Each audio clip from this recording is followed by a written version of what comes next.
주 초에 저희 센터에 중국 티베트 선교 그리고 북한 선교하시는 김경환 선교사님께서 오셔서 강의하는 가운데 이런 말씀하셨어요. 선교사님들을 보니까 선교를 참 잘하시는 선교사님들에게 하나의 공통적인 특징이 예배를 잘 드리는 분들이었다라는 말씀을 해주셨어요. 저는 미국에서 미국 간 지가 약 42년 됐고요. 미국에서 메릴랜드 주의 볼티모어 남쪽에 있는 콜럼비아라는 도시에서 교회를 개척하고 30년 목회를 마치고 작년 말에 은퇴를 했는데, 제가 제 이민 목회 약 32년의 이민 목회를 돌아보면 성도들 가운데서 예배를 정말 잘 드리시는 분들, 예배 생활을 잘 하시는 분들이 신앙 생활을 잘 하시더라고요. 예배를 소홀히 여기고 가볍게 여기고, 저도 얘기를 들으니까 밴쿠버에는 여름 되면 날씨가 너무 좋아서 주일 되면은 예배당이 텅텅 빌 정도라고 하는 얘기를 들었습니다. 예배는 복음을 믿는 자들이 하나님을 만나는 시간입니까? 안 그러신가 보네, 조금. 예배는 살아계신 하나님을 만나는 시간인 줄로 믿습니다. 만왕의 왕이시고 만주의 주가 되시는 영광스러운 주님을 우리가 만난다고 하는 것이 얼마나 대단한, 정말 우리 인간이 가질 수 있는 최고의 은혜가 아니겠습니까? 그런데 오늘 본문이 뭘 얘기하고 있느냐 하면, 그런 만왕의 왕께서 이렇게 예배하는 자들을 찾고 계시다라고 얘기하십니다. 이렇게 예배하는 자들을 찾고 계시다. 우리가 생각할 때 우리가 찾아가서 하나님을 만나야 할 것 같은데, 하나님께서는 우리를 찾아오셔서 만나 주시겠다라고 이야기를 하십니다. 근데 이렇게 예배하는 자들을 만나겠다, 이 말은 이렇게 예배하지 않으면 하나님이 안 만나 주신다, 이런 소리입니다. 그건 아멘을 안 하시네. 성경에서 이야기하는, 오늘 본문에서 얘기하는 이렇게 예배하지 않으면, 여러분이 오늘 여기 앉아 계셔도 죄송하지만 하나님을 안 만나고 그냥 가시는 겁니다.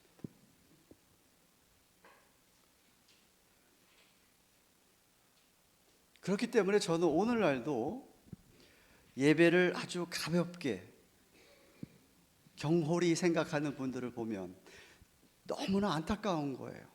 만왕의 왕 되신 하나님께서 직접 만나 주시다고 하는데 오셔서, 그런데 교회의 지도자임에도 불구하고 직분자임에도 불구하고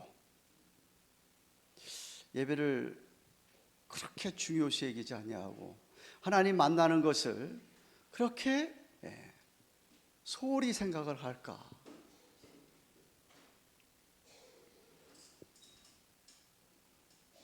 어쩌면 자기 친구보다도 더 낮게 여기지 않나 생각하는 것이죠. 한 나라의 왕이, 한 나라의 대통령이, 한 나라의 수상이 야, 너 만나겠다 라고 할 때에 그 영광스러운 만남을 위해서 얼마나 준비하고 만나겠습니까? 혹자가 이렇게 얘기합니다. 예배를 능가하는 삶이 없고 삶을 능가하는 예배가 없다. 한번 같이 따라해 보시겠습니까? 예배를 능가하는 삶이 없고 삶을 능가하는 예배가 없다. 저는 아주 공감하는 성경적인 선언이라고 생각을 합니다. 로마서 12장 1절을 보시면 한번 같이 읽을까요? 시작. 그러므로 형제들아, 내가 하나님의 모든 자비하심으로 너희를 권하노니 너희 몸을 하나님이 기뻐하시는 거룩한 산 제물로 드리라. 이는 너희가 드릴 영적 예배니라 라고 하였습니다. 다시 말해, 우선 우리의 삶 자체가 하나님 앞에 예배가 되어야 된다는 말이죠. 평소의 삶에서 하나님을 경외하지도 않고 하나님을 두려워하지도 않는 그런 삶, 당연히 공적 예배에도 소홀할 수밖에 없습니다. 그러나 평소에 월요일부터 토요일까지의 삶 속에서 코람데오 하나님 면전의 제 삶으로 살아가면서 매 시간 하나님을 이렇게 두려워하고 하나님을 경외하고 살아가는 분들은 공적 예배도 아주 귀하게 여기고 그 만남, 공적인 예배를 아주 소중하게 사모하는 그런 분들이라고 생각이 됩니다. 마음과 뜻과 정성 다해서 하나님 사랑하는 마음으로, 감사하는 마음으로 하나님을 만나러 그렇게 오셔서 함께 예배를 드리죠. 그래서 제가 곰곰이 생각해 봤습니다. 왜 사람들이 예배를 가볍게 생각을 할까? 어떤 사람은 예배를 그냥 하나의 세레모니로, 하나의 예식으로, 하나의 의식적인 것으로, 이거는 내가 꼭 드려야 되는 의무로 알고 주일날 가서 예배 안 드리면 좀 찝찝하니까 그냥 와서 드려야 되는구나 라고 생각하는 분들도 계시죠.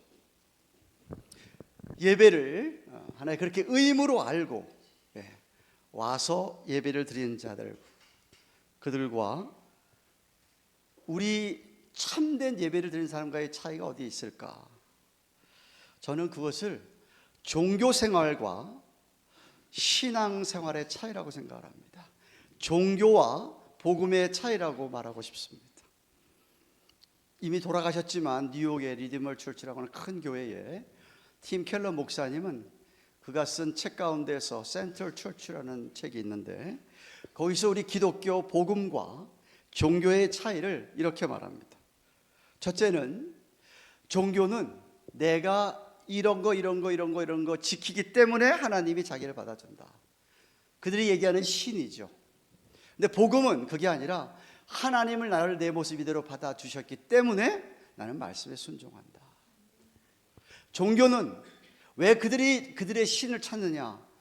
불안하고 두렵기 때문에. 그러나 복음을 믿는 사람들은 그 은혜로 인해서 하나님이 주실 기쁨, 삶의 기쁨이 그것이 하나님 믿는 동기다라고 그분은 이야기했습니다. 셋째로 종교는 하나님으로부터 무엇을 얻기 위해서 순종하는데, 따라가는데, 복음은 하나님을 기뻐하고 그를 닮아가기 위해서 순종한다. 극명한 차이가 있죠. 넷째, 종교는 내 삶에서 뭐가 잘못되면 즉각 그들의 하나님을, 신을 원망하고 자기 자신에게 화를 낸다. 복음은 그렇지 않고 살아가다가 내 삶에 무엇이 좀 잘못되고 또 힘들어지면 하나님이 이게 나를 훈련시키기 위해 연단시켜 주신 고난이고 그 가운데도 우리 하나님 아버지 사랑은 여전함을 안다 라고 이야기했습니다. 너무나 종교생활과 신앙생활, 크리스찬이티, 저는 우리 크리스찬이티를 종교라고 생각하지 않습니다. 그것은 다른 릴리전이지만 우리는 이즘이지만 우리는 크리스찬이티, 크리스찬이 하나됨을 보여서 예수 그리스도를 나타내는 그야말로 인격적인 하나님과 늘 소통이 가능한 그런 우리 크리스찬이티이기 때문에 전혀 다르다고 생각을 합니다. 근데 오늘 본문 23절에 보시면 아까 말씀드렸듯이 하나님께 참으로 예배하는 자들은 이렇게 예배한다. 근데 도대체 참으로 예배한다는 뜻이 무엇 같습니까? What is true worship? 참된 예배가 무엇일까요? 아니, 참된 예배를 논하기 전에 참된 예배가 아닌 것이 뭐라고 생각하십니까? 이렇게 물어볼까요? 예배는 여러분들을 위한 것입니까? 하나님을 위한 것입니까? 여러분 자신을 위해서, 병 고쳐보기 위해서, 병 낫기 위해서, 하나님께 복 받기 위해서, 하나님에게 모험과 소원을 빌기 위해서, 그래서 예배를 드린다고 한다면 출발부터가 잘못됐습니다. 그건 조금 전에 얘기한 종교입니다. 토테미즘, 샤머니즘. 우리 옛날에 우리 할머니 할아버지는 좀 안 그럽니다. 할머니들은 보름달이 떠오르면 장독대에다가 물 딱 떠다 놓고 빌기 시작합니다. 복을 빌죠, 그죠? 그것과 뭐가 다릅니까?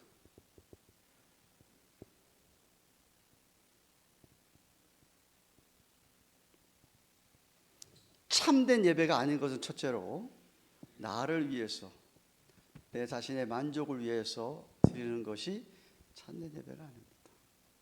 참된 예배는 하나님을 위하여 드리는 것이죠. 그 크신 사랑에 너무 감사해서 내 자신을 드리고 내 몸과 마음을 드리는 것이죠. 그런데 참으로 예배를 드린다고 할 때, 그러면 예배 시간에 나의 모든 것 다, 내 감정에 쌓인 것들 다 해서 밖으로 표출해내는, 내 감정 표현을 다 한다고 하는 것이 참된 예배일까? 우리 한국 사람들은 안에 한을 많이 품고 살죠. 예배 시간에 오면 한을 풀려고, 일주일 동안 쌓인 스트레스 좀 해소하려고 예배 와서 그렇게 정말 온몸 다해서 막 찬양하고 막, 그게 참된 예배일까요? 종종 예배 마치고 교인들이 목사님 오늘 예배 은혜 많이 받았습니다라고 듣을 때가 많은데, 곰곰이 좀 생각해, 뭐 바쁘니까 얘기를 못 물어보는데 저분이 은혜를 많이 받았다고 하는데 정말 무엇을 은혜를 받았을까?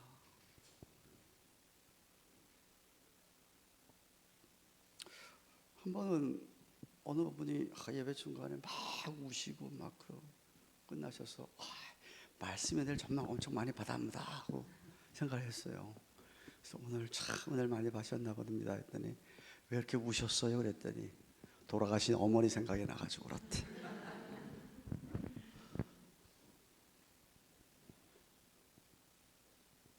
여러분, 예수 믿는 사람들도요, 이 세상 노래, 이 가요, 임영웅의 또로트 들으면서 좋아할 수 있어요. 그럼요. 그리고 진짜 말 잘하는 그 사이콜로지스트나 사이키아트리스트, 심리학자 뭐 이런 사람들 와서 강연하면 여러분이 정말 뿅 가고 좋아할 수 있어요.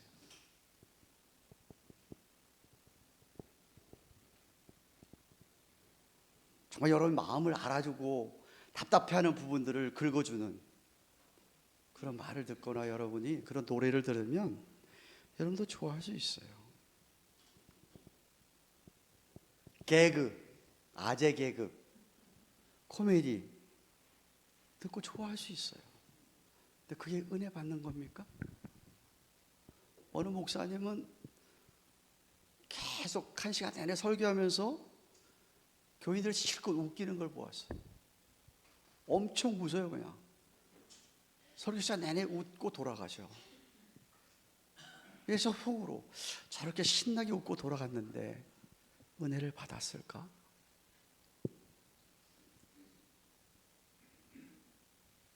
여러분, 구약 시대의 이스라엘 백성들이 예배와 우상을 섬기는 사람의 예배와 크게 차이가 나 있었습니다.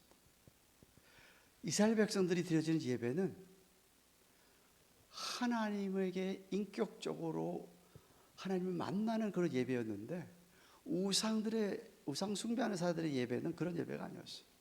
그들은 자기 안에 있는 종교적인 감정, 자기 안에 품고 있던 어떤 그런 욕망들을 나타내는 그런 예배를 드렸어요. 그들은. 여러분, 하나님 형상을 따라 지음받은 모든 인간 안에는 종교적인 본성이 있습니다.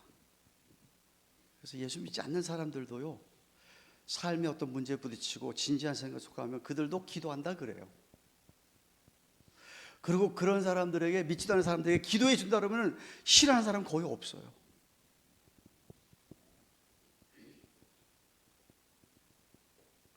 물론 제가 말한 종교적인 본성과 우상 숭배에 크게 차이가 있습니다. 우상 숭배는 종교적인 본성이 타락한 거라고 생각하시면 되죠. 종교심이 도대체 뭘까? 하나님이 우리에게 주신 그것은 무엇인가 영원한 것을 사모하는 마음이에요. 인간 누구나 다 영혼을 사모하는 마음이 있어. 이 세상 것으로 도저히 채울 수가 없기 때문에 그들이 우상을 만들기도 하고 그러는 것이죠. 이것을 사도 바울은 로마서 1장 19절에 이는 하나님을 알만한 것이 그들 속에 보임이라, 하나님께서 이를 그들에게 보이셨느니라 라고 표현했습니다. 그들 속에 우리가 성경에서 말하고 있는 하나님을 알도록 뭔가를 그들 속에 심어주셨죠. 하나님을 찾아가면 할렐루야죠. 근데 그들이 그것이 우상을 쫓아가기 때문에 종교심이 타락해서 그렇다 이 말입니다. 근데 이스라엘 백성들은 그런 예배를 안 드렸어요. 하나님을 만나기 위해서 예배를 드렸는데 제일 중요한 문제는 하나님 앞에 나올 때 죄 문제가 제일 큰 문제였어요. 그들이 예배할 때 나올 때마다 하나님께서는 반드시 그들로 하여금 죄를 속하는 제사를 먼저 드리도록 했어요. 죄를 속하는 제사를 드리도록 했어요. 그러니까 제사 행위를 통해서 그들이 하나님 앞에 얼마나 죄인인가를 깨닫게 하시던 것이었죠. 자기 안에 얼마나 깊은 죄의 뿌리가 있는지를 알게 하셨어요. 그래서 그 죄를 깨닫고 그 짐승이 자기 눈앞에서 피 흘려 죽어요 불태워지는 것을 보면서 뼈저리게 자기 자신을 부인하면서 하나님의 용서와 사랑을 일시적으로나마 체험할 수 있었던 것이었습니다. 그러므로 구약시대의 은혜라고 하는 건 사실 제가 보면 전부 간접적인 것이었어요. 사실 율법도 모세 오경도 하나님께서 이스라엘 백성들에게 얼마나 죄인인가를 깨우쳐주기 위한 몽학선생이었다고 갈라디아 사도 바울이 얘기하고 있지 않습니까? 율법이 없었다면 그들이 얼마나 죄인인가를 깨달을 수가 없었다 이 말이죠.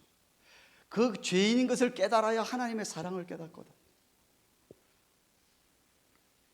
하나님의 은혜를 체험하도록 사용한 툴이 도구가 뭐냐면 율법이었다는 것이죠. 구약의 제사였다는 것이죠.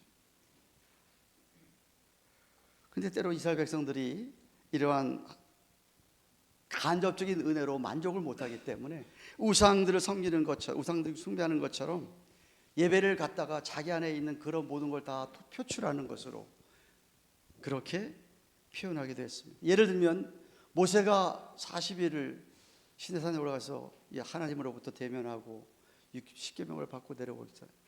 아래에서 이스라엘 백성들이 40일을 못 기다리고 아론과 함께 뭐 했죠? 금송아지를 만들었어요.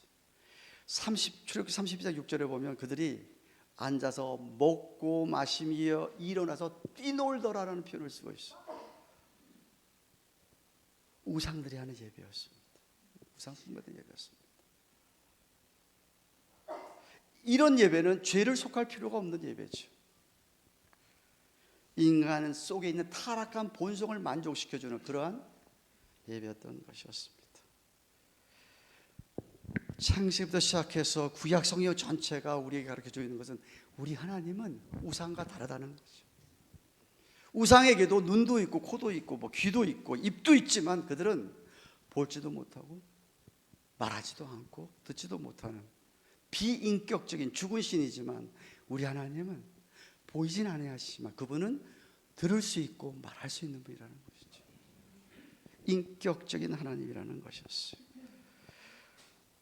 하나님이 오직 말씀으로 이 온 세상을 만드셨기 때문에 진정으로 하나님을 섬긴다고 하는 것은 그 하나님의 말씀을 청종하는 거라는 것이죠. 예배라고 하는 것은 하나님 말씀을 듣고 그 말씀에 내가 응답하는 것이지 내 안에 있는 원한, 내 안에 있는 이 서러움, 답답하는 것을 표현하는 게 예배가 아니라는 것이죠. 왜 앞에서 언급한 피의 제사가 필요했느냐? 죄를 속하지 않고 하나님을 만날 수가 없기 때문에. 그래서 그들은 짐승을 가지고 가난한 사람은 비둘기, 양, 부자들은 소를 가지고 나왔던 것이었어요.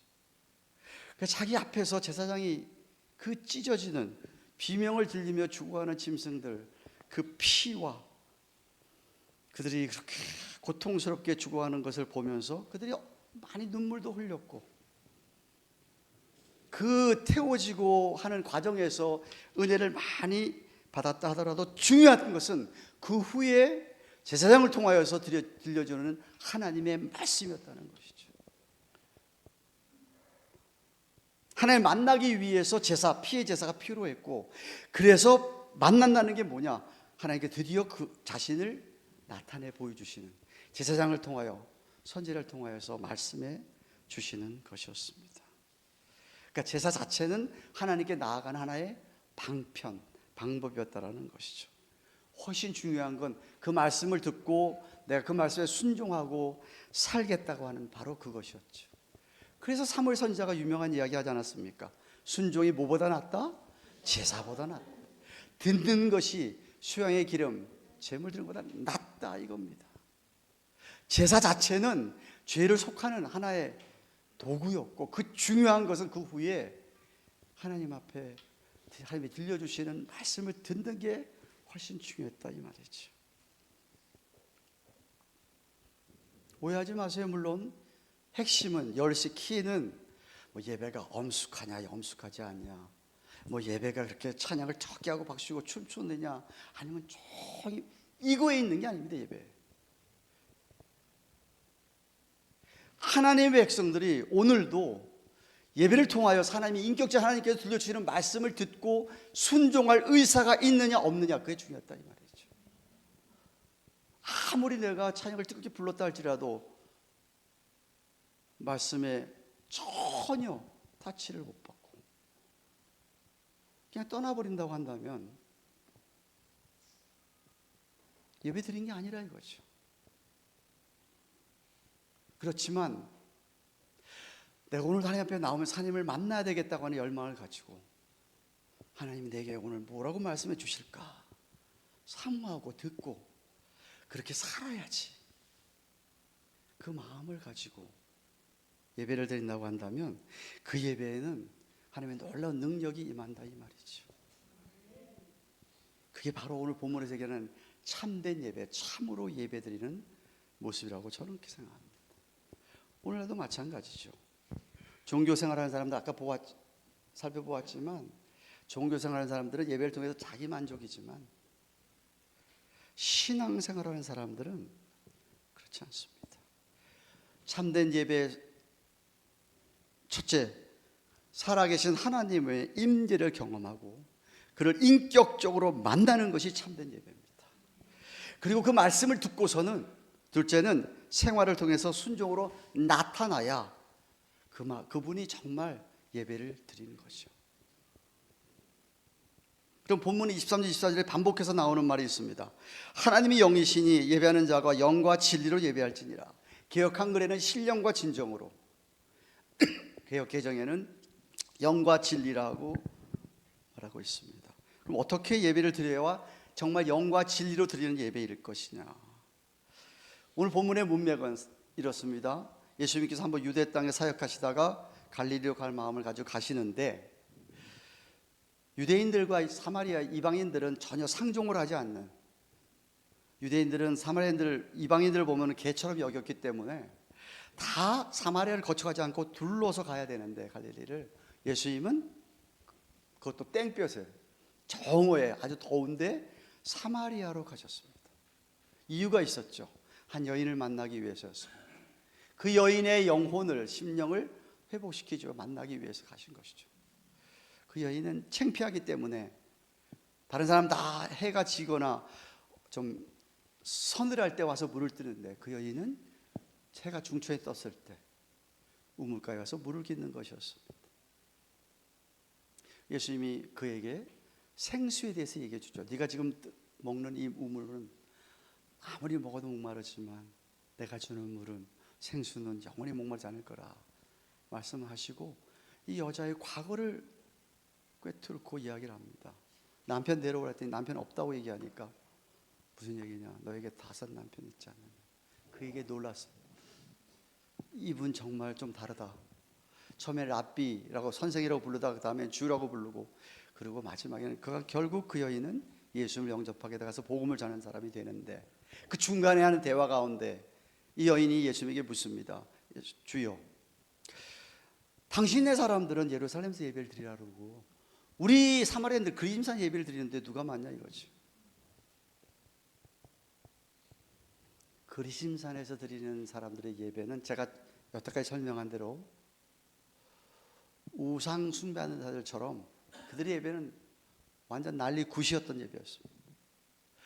근데 또 극명하게 예루살렘에서 예배드리는 이 유대인들의 예배는 너무도 중요한 것이었어요. 그냥 랍비가 율법서 낭독하면 끝. 대조적인 두 예배였습니다. 예수님께서 포인트가 예배를 어떻게 드리는 거, 그리스도인들이 이 사마리아인들이 드리는 예배와 예루살렘에서 드리는 유대인들의 예배의 어떤 모습을 얘기한 게 아니었어요. 그래서 뭐라고 얘기했어요? 영과 진리로 예배를 드려야 된다. 몸만 앉아서 예배 드리는 게 아니라 여러분의 영혼이 성령의 인도를 받는 예배가 되어야 된다는 것이죠. 예배의 진리가 하나님의 진리 안에 말씀 안에서 예배를 드려야 된다는 거 아니겠습니까?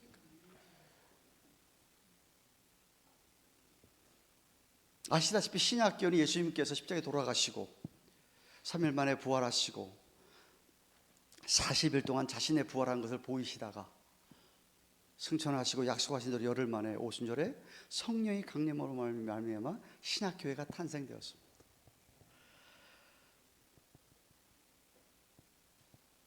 예수님께서는 그 성령을 부어주심으로 말미암아 믿는 자들의 모임을 성전, 성령이 거하는 전이라고 얘기하셨어요. 고린도 6장 19절입니다. 같이 읽을까요? 시작. 너희는 너희가 하나님의 성전인 것과 하나님의 성령이 너희 안에 거하시는 것을 알지. 여기 you, 너희가 플로럴입니다. 이인칭 복수.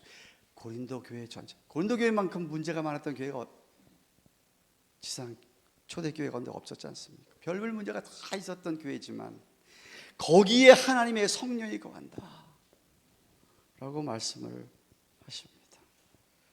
그렇기 때문에 오늘날 교회가 좀 부족한 것이 많아도 구약의 성전에 비하면 아주 완벽한 신약의 교회가 완벽한 성전이라는 것이죠. 근데 문제는 뭐냐? 구약의 예배는 그들이 눈에 보이는 예배였어요. 자기들 눈에 똑똑히 보는 데서 제사장이 앞에서 짐승이 죽는 걸 보았습니다. 자기들 눈 똑똑히 보는 앞에서 놀라운 이적과 기사도 막 나타나고 제사장들이 말씀을 선포했습니다. 근데 신약 예배는 어떻죠? 하나님 보이지 않잖아요. 보이지 않잖아요. 보이지 않는 하나님 앞에 우리가 지금 예배를 드리고 있지 않습니까? 보는 예배 같으면 쉬운데 보이지 않기 때문에 예배가 사실 좀 어려워요.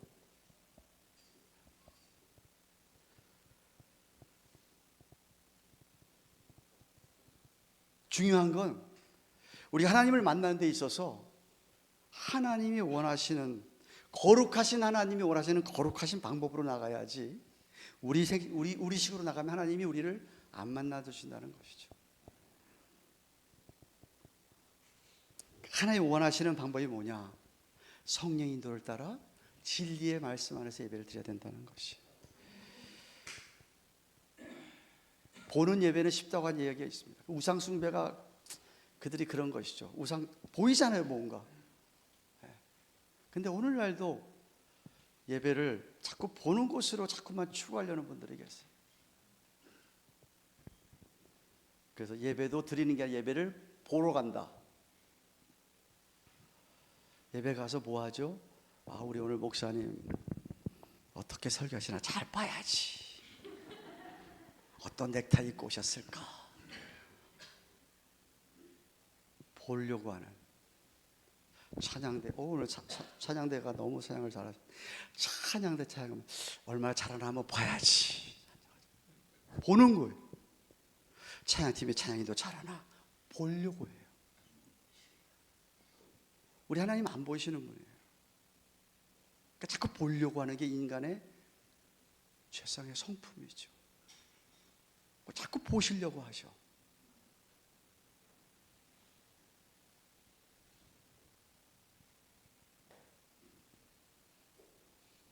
제가 제일 싫어하는 게 뭔지 아세요? 예배당에 와서 콘서트 하는 거예요. 유명한 보험성가 가서 와서 콘서트 하는 거예요. 예배당이 콘서트 하는 장소는 아닌 것 같아. 함께 찬양하는 건 좋아. 영어에 벤치 워머란 말이 있습니다. 벤치 워머. 이게 무슨 말인지 아세요? 예, 여기 뭐 이렇게 따로 앉는 의자지만 미국 교회들 대부분 벤치 이렇게 긴 의자잖아요. 그죠? 그러면 예배당 와가지고 벤치 자기 앉으면 따뜻하게 하고 가는 사람이에요. 예. 다음 사람 앉으면 따뜻하게. 그냥 보고 가는 거예요. 보고 가는 거. 그 여러분이 이 예배 순서 하나하나를 굉장히 쉽게 생각하는 분들도 계신데요. 사실 우리가 드린 예배 순서 하나하나에는요, 신학적인 의미가 있습니다. 일어서서 우리가 하나님을 찬송 송축하고 죄 사함 기도와 드리면서 다시 한번 신앙을 확인하는 신앙 고백을 드리고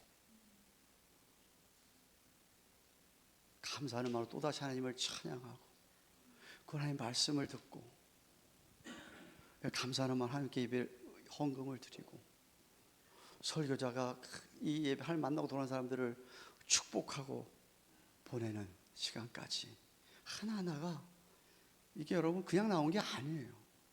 초대교회 회당에서 초대교회 교인들이 예배 드릴 때 비슷한 모습이었어요.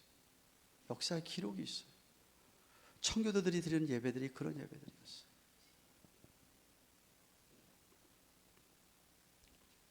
목사가 설교를 하기 전에 이루어지는 이 죄에 대한 성도들이 죄에 대해 고백하고 용서의 확신을 얻고 바로 구약 이스라엘 백성이 드렸던 번제 속죄제와 같은 것이죠. 그래서 그동안 우리가 하나님 마음을 아프게 했던 일들을 기억하고 회개하지 않았던 것을 진심으로 애통하는 마음으로 가슴을 찢고 회개를 하고 감사하는 마음으로 찬양하면서 말씀을 귀담아 듣는 것. 그런데 이런 순서들을 다 여러분이 건성건성으로 하고 있다? 죄송하지만 하나님은 안 만나고 가신 겁니다. 안 만나고 가신 것이죠. 예배 시간에 조시는 분들, 여기 예배당이 너무 이렇게 자꾸 이래서 딱 표시가 나서 못 졸겠네요. 와도 저희 교회 예배당이 좀 넓었기 때문에 구석구석마다 조시는 분들이 계십니다.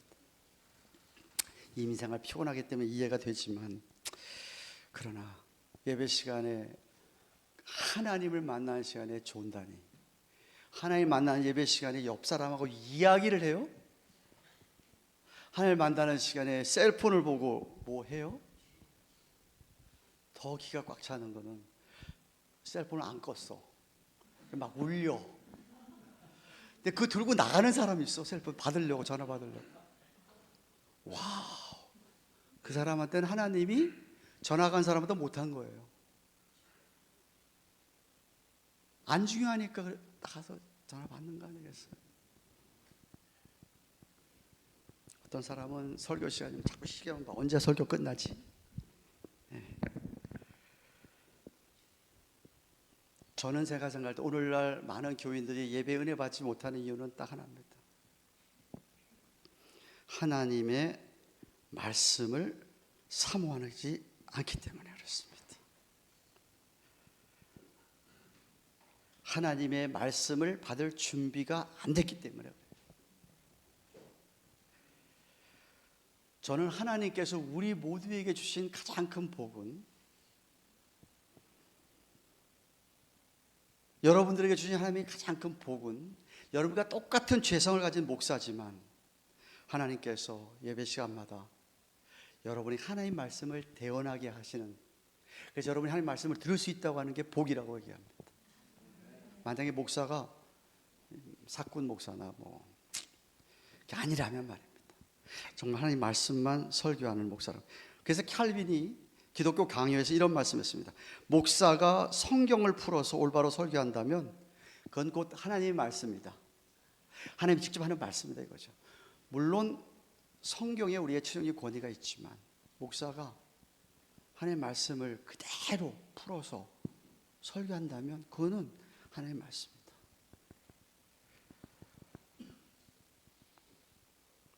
그래서 예배 시간의 절정 클라이맥스는 설교입니다. 설교가 바로 하나님의 영광이 드러나는 시간이고, 여러분 하나님의 얼굴을 보는 시간이 저는 설교라고 생각합니다.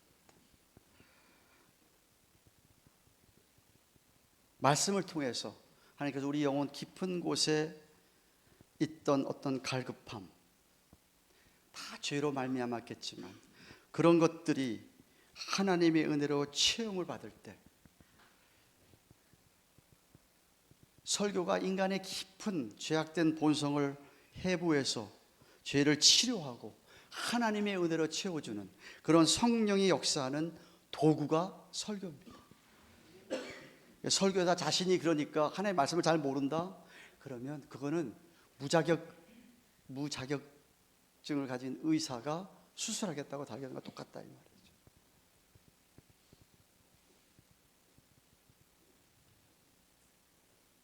제가 이렇게 보니까요, 저 목회를 좀 했기 때문에 그런데요, 대부분 하나님의 말씀에 자신이 없는 목회자일수록 목회에 다른 것을 다 끌어들입니다.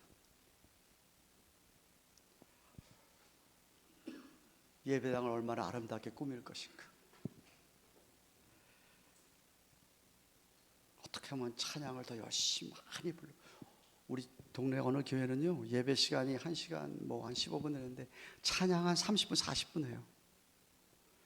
그것도 그냥 찬양하는 게 아니에요. 진짜 열심히 찬양해요. 그 찬양 40분 정도 하고 앉아서 예배 시작하고 설교 들으려고 그러면 다 졸아. 피곤해다. 뭐 때문에 찬양한 건지 제가 모르겠어요.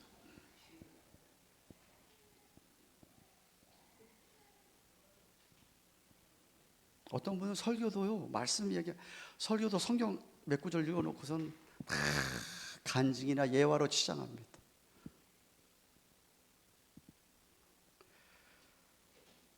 하나님의 말씀이 아닌 것으로 성도들에게 영적인 만족을 주고 하는 목사는 그 정직한 목회 아니라고 생각합니다. 저는 목사의 가장 중요한 역할, 의무는 말씀을 잘 연구해서 전하는. 목사는 말씀의 사자잖아요.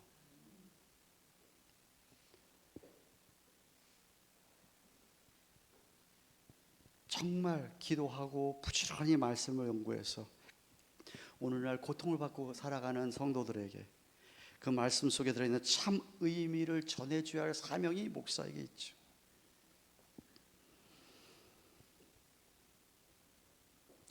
그래서 예배가 살아나려면 가장 먼저 목사가 다른 건 몰라도 하나님 말씀 하나만 붙들고 주님께 사로잡혀서 그렇게 설교하면, 그러면 하나님의 놀라운 영감, 성령의 역사가 있는 하나님의 말씀이 될 것이라고 믿습니다.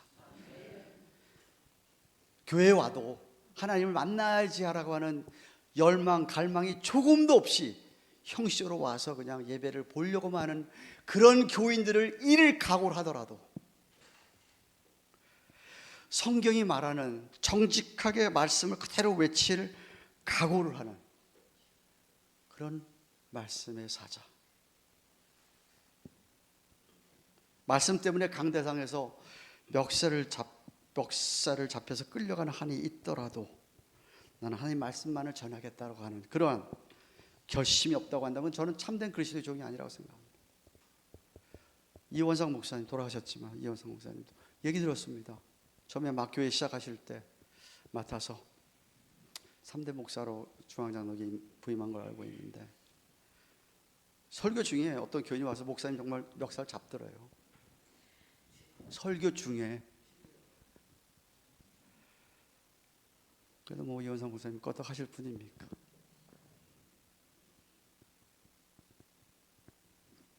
내가 말씀에 철저하게 신실하게 양들에게 말씀을 가지고 먹이겠다. 참된 종. 전 잘 모르지만 예수사랑교회의 장현철 목사님 그런 목사님일 줄로 믿습니다. 말씀의 종이야. 사랑하는 여러분, 말씀했습니다. 신앙생활은 참된 예배부터 시작합니다. 예배를 잘 드리지 않으면 신앙생활의 ABC의 A부터 잘못된 겁니다. 첫 단추가 잘못 낀 것이죠. 여러분들은 얼마나 하나님을 만나는 예배를 사모하십니까? 아니, 하나님이 오늘도 좀 만나 주겠다고 찾고 계신데 여러분이 거절하시겠습니까? 아니면 이 소중한 만남을 위해서 얼마나 준비하셨습니까?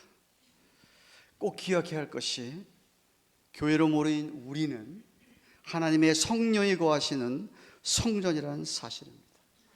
비록 부족하고 약한 우리들이지만 우리가 하나님의 성령을 감당할 수 있는 것은 예수 그리스도의 보혈, 그 피 때문에 감당할 수가 있는 것이죠. 예수의 피가 우리의 약한 부분들을 다 덮어주고 우리가 지금 다시금 하나님 앞에 이렇게 설 수 있도록 하기 때문에 그렇습니다. 그래서 우리는 하나님 앞에 나올 때마다 세상 모든 자랑들을 다 버리고 예수님의 십자가만을 붙들고 하나님 앞에 나아와야 합니다. 히브리서 4장 16절 말씀 띄워주세요. 히브리서 4장 16절 말씀 같이 읽을까요? 히브리서 4장 16절 없습니까? 찾아보실래요? 히브리서 4장 16절.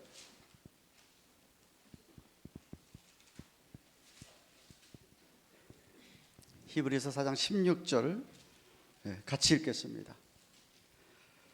시작.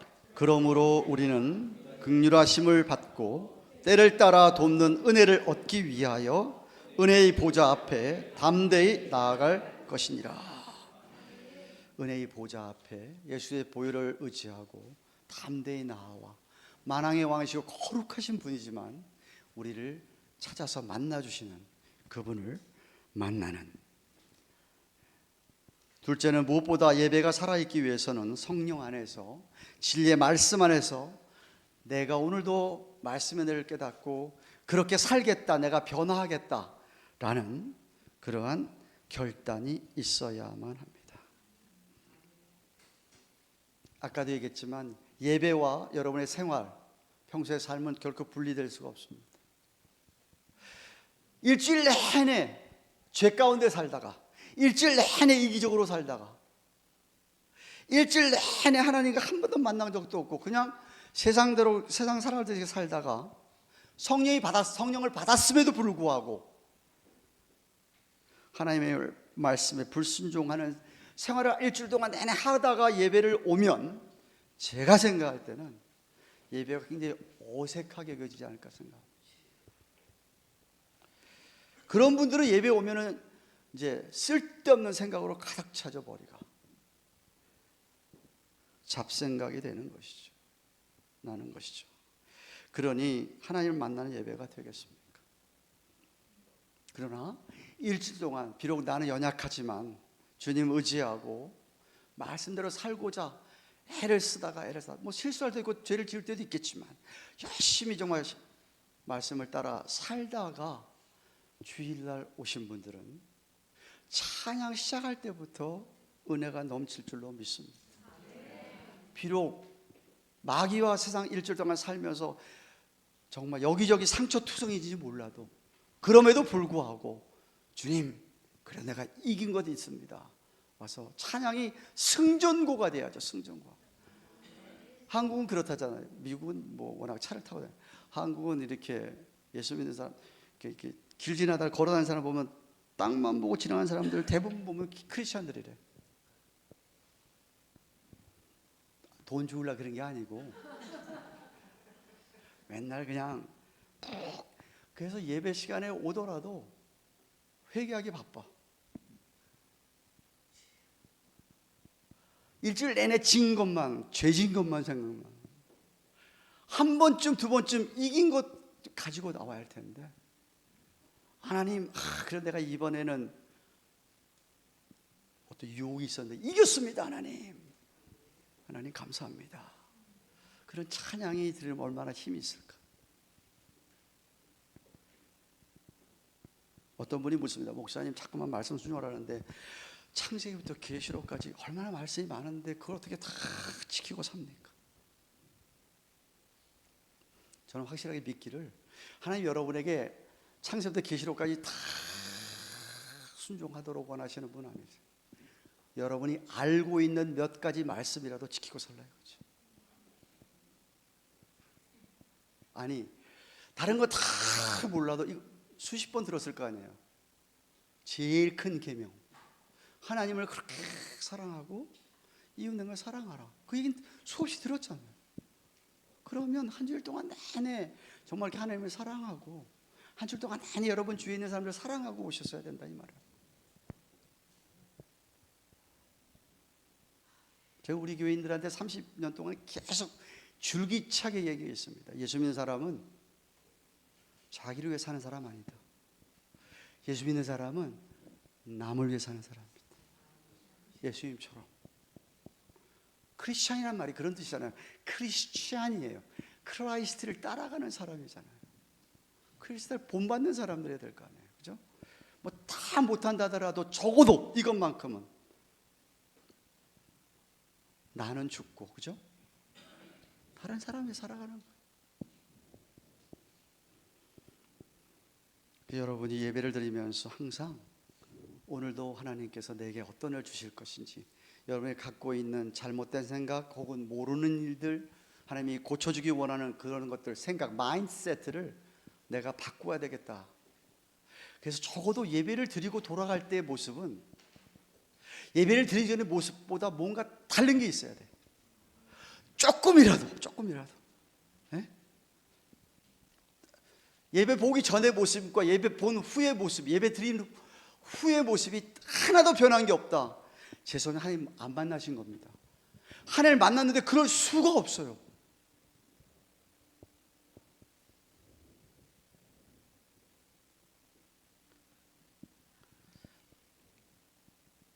하루에 담배를 두 각씩이나 막 피던 사람이 예수를 믿고 정말 하나님 앞에 예배를 딱 드리는데 믿었다.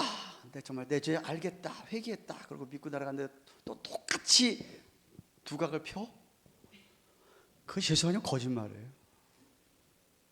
목사님, 식후 불륜처럼 3초 객살아서 밥 먹고 난 다음에 내가 어쩔 수 없이 하나 폈습니다.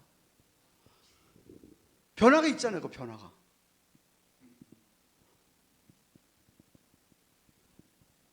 비유적인 표현입니다.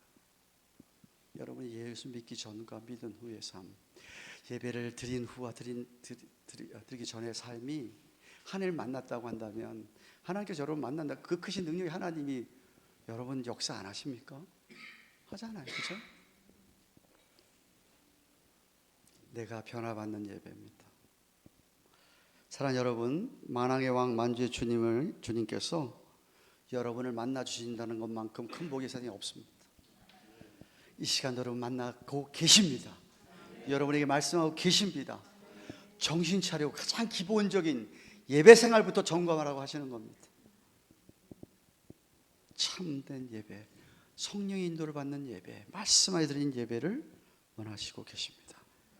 여러분 만약에 이렇게 주님을 매주마다 만난다고 한다면 저는 여러분 안에 놀라운 역사가, 치유와 회복과 기적까지 체험하게 될 줄로 믿습니다. 그런 것 때문에 믿는 것 아니고, 그런 것 때문에 예배를 드리는 건 아니지만, 여러분이 그렇게 하나님 앞에 예배를 드리면 이건 부차적으로 따라오는 부산물들이고 축복이라는 것이죠. 우리가 늘 그런 예배를 드림으로 말미암아 예배 속에 늘 하나님의 은혜가 충만한 삶이 되기를 주님의 이름으로 축원합니다. 고마우신 하나님 감사합니다. 다시 한번 우리의 예배 생활을 돌아보기를 원합니다. 만왕의 왕이시고 만주의 주이신 하나님께서 우리를 만나기를 원하신, 오늘도 찾고 계시는 그분, 오늘도 진정으로 주님을 만나고 돌아가는 당신의 백성들이 되기를 소원합니다. 늘 주 앞에 올 때마다 사모하는 마음, 갈망의 마음, 성령의 인도 안 맞는 진리로 드리는 예배가 되어서 예배를 드리기 전과 예배를 드리기 후가 우리의 삶이 조금이라도 변화받는 복된 삶들이 되어서 주님을 늘 기쁘게 하고 주님 주시는 평강을 누리는 우리의 삶들이 되도록 축복하여 주시옵소서. 예수님의 이름으로 기도합니다. 아멘.